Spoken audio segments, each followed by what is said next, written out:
the new lawsuit coming with Jay, the part with Jay. I go, oh shoot, like to us. that had to be there. We getting tighter. You know what I'm saying? And united we stand. And ain't nothing else. Black excellence, they're sitting there like, yeah. It's a billionaire brush. Like, I hate you, man. Unaware of anything going on here. This is the one time I'm going to be with you this year. Yeah. Come on, bro. That's I ain't never made a call to Diddy. I got Diddy's number. Just hit him up. Yo, Diddy, what up? Never happened. He told me to take me shopping. I looked at him like, what you just said? Ooh. This is a tight one. And the winner is Eminem, the Eminem Show. Wait, he didn't just spell the word rapper and leave out a P, did he? Yep. 50 Cent fired back at Jay-Z after he said this about him. No one's scared of 50 Cent. I'm about $1. What the f is 50 cents? Jay goes, and nobody's afraid of 50 Cent. His safe presentation, what the glasses represent? Intelligence, right? A nerd, maybe? Why would you have to make that clear when no one's ever asked me if I'm afraid of Jay-Z? His largest selling record sold 430-something thousand copies. My largest selling records, plural, 2 of them sold 5 million. In a word or a sentence, Jay-Z. Good business. What you could just sold, like 4 mil? Got something to live for. Don't want to putting foe through that Bentley coupe, yo. A word or a sentence. Eminem. The best. Lloyd Banks. Cool. Tony Yayo. That's my boy. Loyalty. 50 Cent, the rapper. Still got it, man. 50 Cent, the television producer. Just get going. Future. Oh, talent. Nas. The best. Jay-Z.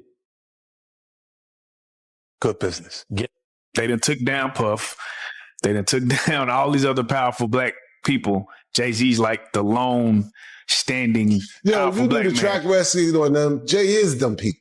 But I know they went up to the feds one day and they took some paperwork up there to him. Let's be very clear. This is the email that DJ Vlad sent me, his producer sent me, asking me to appear on his podcast on YouTube just after the Cassie video was released on my birthday.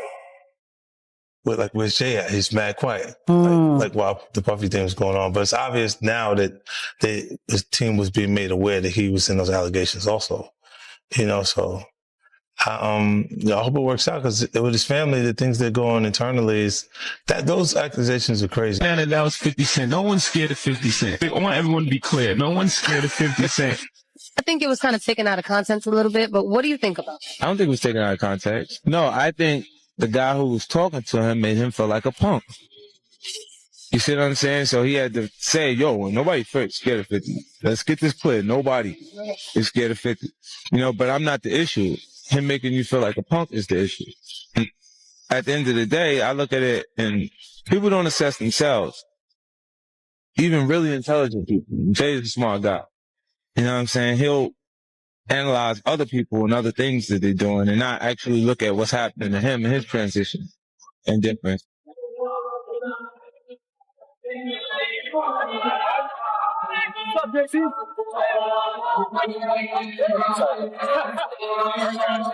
Jay, your music saved my life, man. We're Sagittarius too, Bob. Thank you so much.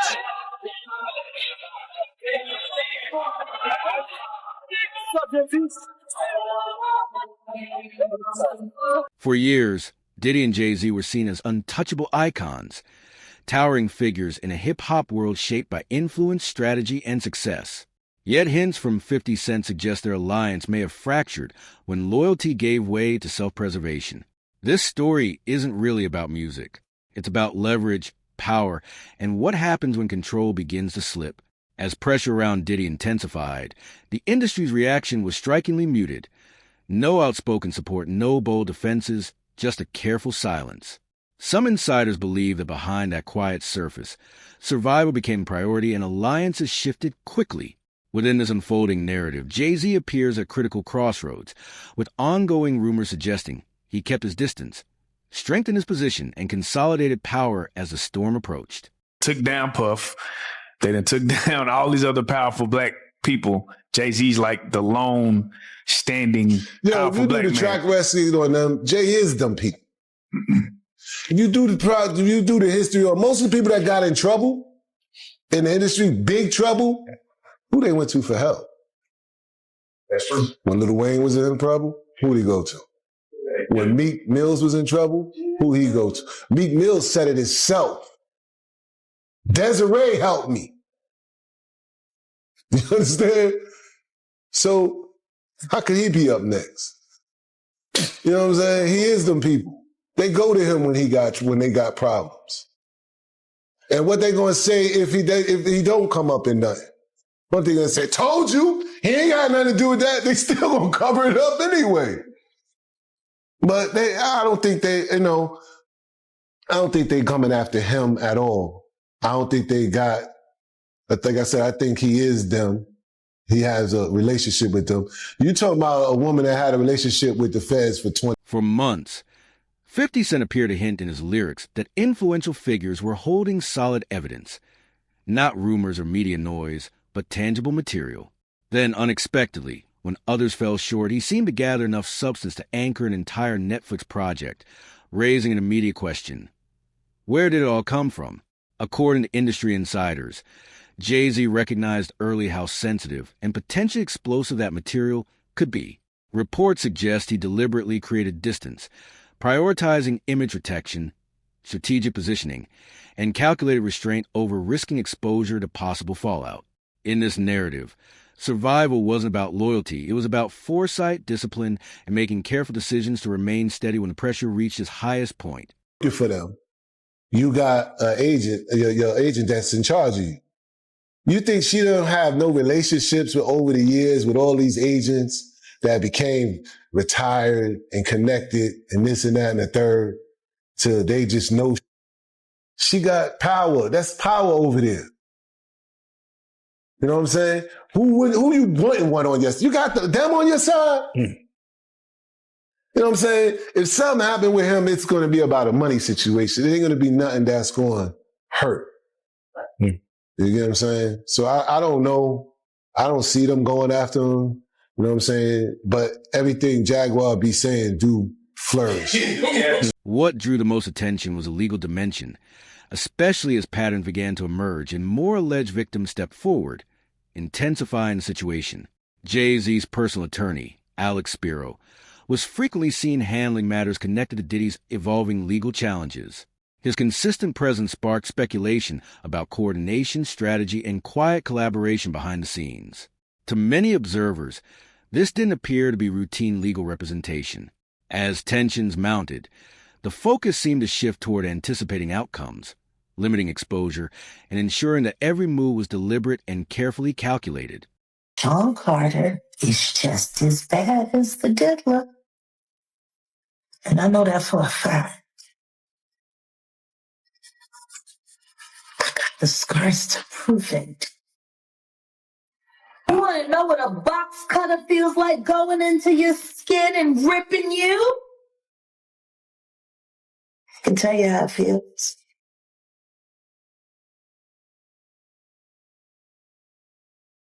Y'all ain't seen shit yet. That Cassie shit, that's nothing.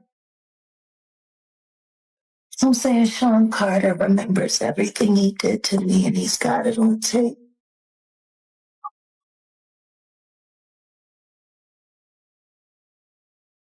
Just like Diddy.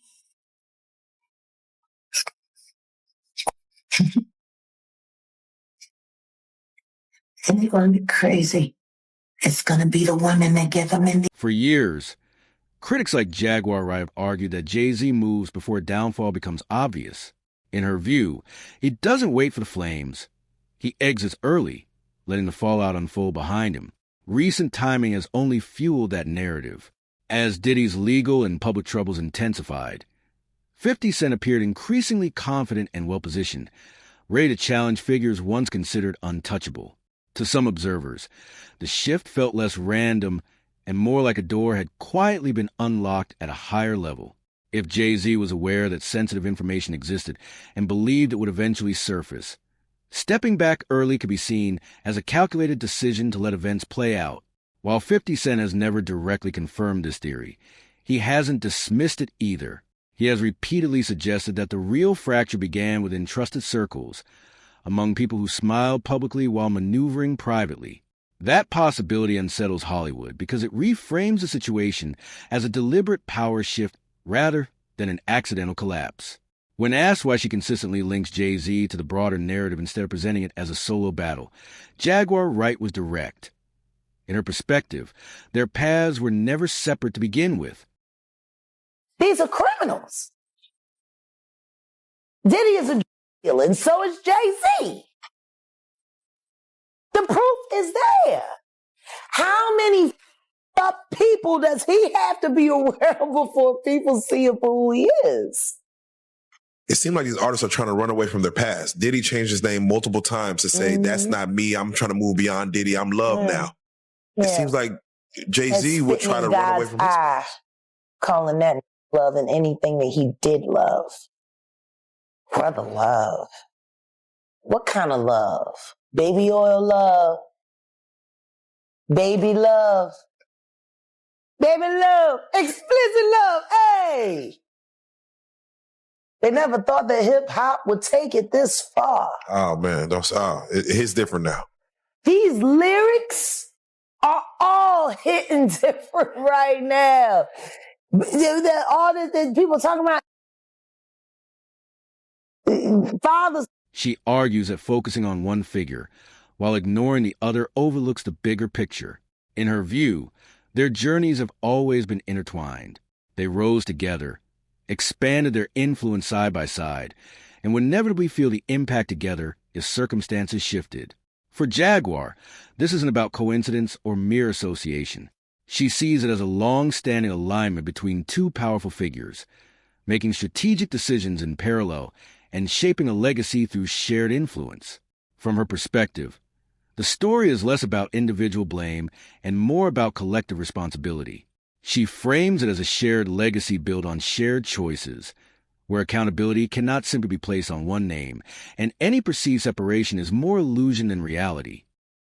Sean Carter is responsible for enacting Hype Williams to put Aaliyah on a faulty plane to move her out the way as punishment for rejecting him, and so he could level up Beyonce, who was struggling. Let's just say allegedly that happened. Now, I want you to think about 106th and Park with Mary J. Blige. Free, who is a victim of Sean Carter. Yeah. Mary J. Blige, who is a victim of Sean Combs, are sitting there talking about the death of Aaliyah amongst each other. Think about that. You got a Diddy victim, you got a Jay-Z victim, and you got a superstar gone. They know what happened. And yet, they had to sit there and have that conversation like they didn't know who did it. Think of the power of that moment. Think about Claudia Jordan right now. Claudia Jordan don't ever mention my mother name. She mentioned it yesterday. Talking about why people are afraid to come forward. You mean like you? You was Diddy girl. Corey was Jay-Z girl. Why don't you claim your friend? Claudia.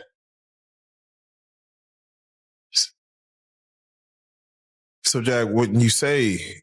When I say Corey, I'm talking about Kathy White. Oh, yeah. That's what I was about to ask. Jay-Z's pregnant mistress who died of an imaginary aneurysm. Just like the woman who was best friends with Kim and Kimura, who wrote the book Bling and died as soon as it made the best. Another detail that stood out to observers was a response, or lack of one, from Jay-Z and Beyonce. Despite growing criticism and shifting public sentiment, they chose not to publicly address the situation. There were no statements, no clarifications, no visible pushback, just silence, as though nothing had changed. For some critics, that restraint didn't signal calm confidence. Instead, it fueled further speculation. Jaguar Wright, in particular, interpreted the quiet differently. She suggested it reflected discomfort rather than strength or strategic control. In her view, the silence wasn't rooted in certainty. It was shaped by mounting scrutiny and increasing behind-the-scenes pressure that was becoming harder to dismiss. Why does it all come to a head now? Why now? Why? Because he's the acceptable monster at this time, like R. Kelly was the last time I sat on this couch. So who's next? Y'all don't see the lineup? Yeah, we see the lineup. I'm just waiting to see who's next. Jay-Z is setting Diddy up. Why is everyone having such a hard time? He ain't doing shit different. He lined up D. Haven, stole his life and identity. He lined up Big L, stole his life and identity. He lined up Dame Dash, stole his life, identity, and took his love. Lined up R. Kelly. He wants to be the one. Yeah, shout out D. Haven. He actually hit us up, wanted to tell this story. You need to talk to D. Haven. Yeah, we need to talk to him. I told you that last year when I put. She later explained that her appearance hadn't even been planned. According to her, she agreed to it after her team informed her, trusting Piers Morgan's reputation for thorough fact-checking. She believed that if her comments made it through the scrutiny of his producers and legal team, audiences would be forced to consider her perspective more seriously. That confidence proved justified. The interview didn't just circulate online. It sparked tangible reactions. Media platforms quickly filled with responses, and some critics moved swiftly to challenge her credibility once again. Among them was DJ Vlad, who openly rejected her claims, reigniting debate and intensifying the tension that her appearance had already stirred. Your husband don't want to put his seed inside of you. He put it in everybody else. Wild in this world, yo. It's funny, you open up Beyonce's internet, it just gets weird. Beyonce's internet. That's what we're calling that it. That belongs to the devil. Unless you calling that the devil, she ain't nothing but an employee. Oh. And half of which dumbass bitch. So, you know, it's funny that it's crazy you say these things. Why don't nobody want to accept that? I think she's. She went and the girl cats.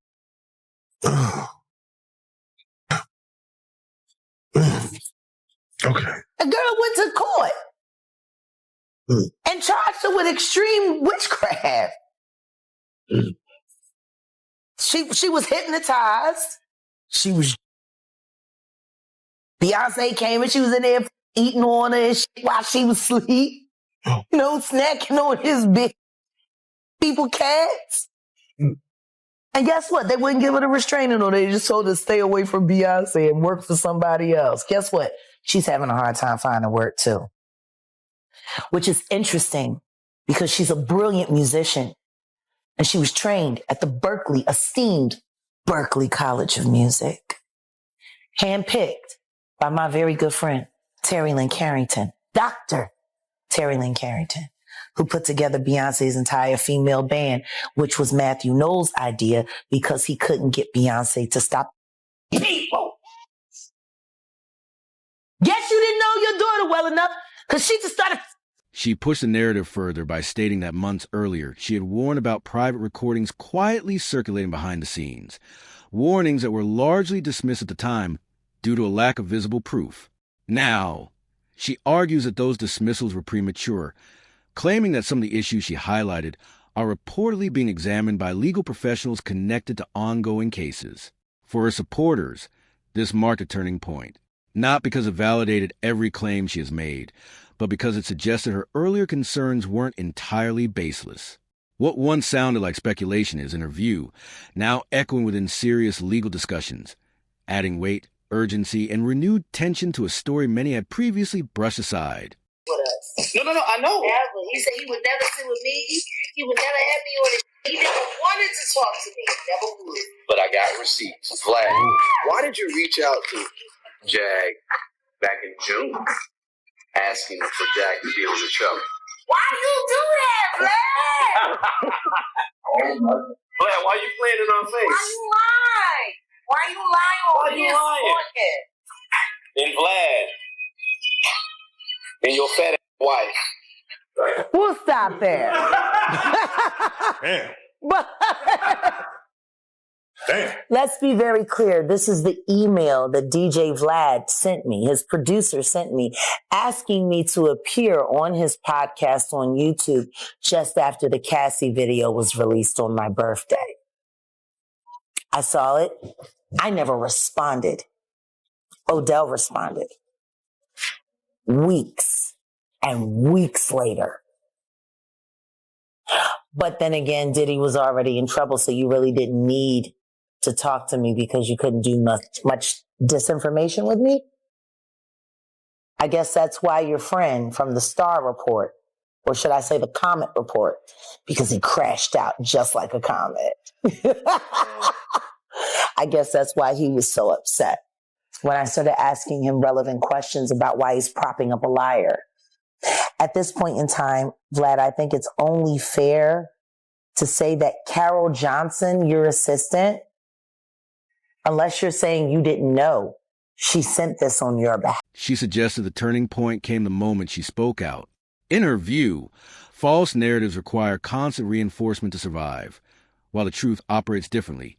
It doesn't need to be aggressively defended, only given time and space to surface. According to her, time became the most powerful force in the story, gradually revealing what denial and noise could no longer suppress. I didn't even know Vlad was going to be on. Oh. Like I said, it was brilliant. Wow. Because everything that he said, denouncing me and then confirming me and then talking about, that all happened a day before the report about the 9-year-old boy was released. And before people started confirming that the video that was being shopped around was Bieber and Diddy. See, that's the problem with running your mouth, Vlad. That's the problem. You didn't realize on Monday that every word that you said was going to be invalidated on Tuesday. See, that's what happens when you're a liar. See, I didn't have to worry about what I said on Monday because I knew what I said on Monday was going to hold up on Wednesday. The truth needs no support, just time and room. Figures once considered untouchable are now being cautiously connected to incidents that were once spoken about only in hushed tones. And at the center of those resurfacing associations, Jay-Z's name continues to appear. The other person that was with them, they go up to the feds with all this paperwork, you understand? And I mentioned this before, you understand? They not only talking about the extortion stuff, they talking about how they trying to be made to have this what you call this promotion, this distribution thing. And which I'm finding out they wasn't even going to be a part of it until later. But they was in fear, like they was trying to be made to be a part of this whole distribution thing that Suge Knight was trying to build up with Rockefeller, because it was Dame Dash, it was Irv Gotti, it was Jay Prince, and Death Row. You understand what I'm saying? So now everybody wanna know who's this and who's that, and want to go back and say, yo, how do you know? It came from the horse's mouth. He said he got all the paperwork to prove it. Kirk Brown said it plenty of times, but nobody won't sit down with him. I mean, like, you won't get none of these, these radio stations and all this stuff like that to sit down with him. He said, I got the paperwork. He got files from the from the DEA and the FBI, all that stuff like that. He got plenty of paperwork. He told, but Jay-Z, I didn't know about that. So Jay-Z, he told too? Said that years ago, man. Said that years ago. What are you gonna do? They're gonna do whatever. Yo, listen to me. They're the reason why rap in New York went down the drain. They made sure that these young cats didn't come up with platform and didn't come up with situations. Like Jay-Z, let me tell you something. Jay-Z and it's funny. It's funny. We were talking about how Puff and Ja Rule was cool. But at one time, Puff was trying to trick Ja Rule into going at Jay-Z. That whole weekend that he was with Sarah. The whole weekend they was in that hotel room. That day they was in that hotel room. All the way coming back on that G5 jet. He was trying to talk Ja Rule into going at Jay-Z. But now him and Jay-Z is like freaking frat. Alliances shifted at an astonishing pace. Observers also noted Puffy's far-reaching influence within the industry and the media. There were moments when broadcasts ran uninterrupted, alongside unexpected confrontations where some powerful figures took hits while others emerged unscathed. The pattern was unmistakable, almost as if the system had been poised, waiting for the perfect moment to act. When Kanye West publicly criticized Puffy and referenced his vast business connections, the response was immediate and intense. To Kanye West, he made a comment on Drink Champs, and he said that Puffy was the feds. What you think about him saying that? Well, when he's talking about the feds, he could be saying that he's their ear. Puff is the one who goes back and he tells, like he did when Suge, when Jay Prince, when Irv Gotti, I think it was Irv Gotti could have been a part of that too. When they was all trying to get that distribution company together, he the one went back and told Jimmy Iovine them, and then him and Kirk Burroughs Kirk said he didn't know what he was doing. They took paperwork and they took some stuff up to the feds, you understand, regarding Death Row now. I don't know the intricate details of what they took, but I know they went up to the feds one day and they took some paper. This perspective brings a focus back to the central point. The pattern keeps resurfacing, even though many specifics remain hidden. What once seemed like mere speculation starts to feel like the past is finally catching up as old stories begin to align with current revelations. Another theme emerges as well. Because the people being exposed still hold significant power to cause harm, those who speak out often do so from a place of fear. Is that I guess Pac had got whiffed that Jay-Z was in town. Well, you know he gonna do a show because Jay-Z, he doing a show. But you gotta realize Jay-Z had became an enemy of Pac because I think he had said some, was gonna do a song with Big or whatever like that, the whole 9 yards. So Jay is now Pac's enemy too. So Chaz Williams, who was over Black Hands. Black Hands was one of the labels who did that Black Gangster had every artist in New York on. And Chaz, who is now getting into the music business, has become a music executive. And he was once a former gangster who was on American Gangster BET because they had him down for robbing 161 banks. That's what they put in their program and everything. But Chaz was a gangster in New York City that became a music executive. So he gets a phone call saying that Jay is not gonna come out the room because Tupac threatened him. So he's not gonna do his show. Can he make some phone calls, you understand, to get Pac off the booth? So I think he may have talked to Big D, and Big D and Eric B called Suge, and Suge was laughing, saying that wasn't him. Because they tried to make it seem like it was Suge that was doing it, but it was Pac. So I guess Suge called Pac. Pac let him go ahead and do his show and everything like that. But Jay was scared to come out his room. So that story was really true about Jay-Z being afraid to come out his hotel room. Yeah, come on, man. Yeah, he was scared.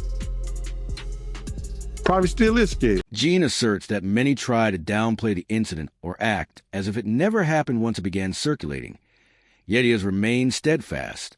He also sheds light on why there was such a strong push at the time to keep things under wraps. Behind the scenes, there were careful discussions about bridging the gap between East Coast and West Coast music, including plans for a movement that would unite artists from California and New York. That entire vision could have collapsed instantly if tensions had flared between Tupac and Jay-Z, which is why maintaining control and order was so crucial. I'm going to call it dissension because they were trying to start Death Row East Coast. And that would have been Pac, Eric B., and, you know what I'm saying, all the dudes here in New York. So then they're going to have groups coming back and forth from Cali to New York. So it was just good business just to chill out with that. But they was trying to chill out the whole thing. They had a big meeting and Puff wouldn't send a representative or let Zip or Chaz represent him in the meeting. Yeah, that's a wild story. Who told you this story, if you don't mind me asking? I was there. Oh, wow, I didn't know that, man. I didn't know you was there. So you was there when Jay was scared to come out his hotel room. I had no idea, man. I used to roll with Chaz every day, bro. And then it came out. And then it came out, somebody else told the story. But that, I think it may have been Dame Dash or something like that told the story. A lot of my stories get out, man, but they don't believe when I tell them. The silence starts to speak volumes when you connect past events to today's developments. The picture becomes clearer. The same names keep appearing, and familiar patterns keep repeating. Now, those who spoke out years ago are being taken seriously. The real question is, are we on the verge of uncovering something entirely new? Share your thoughts in the comments below.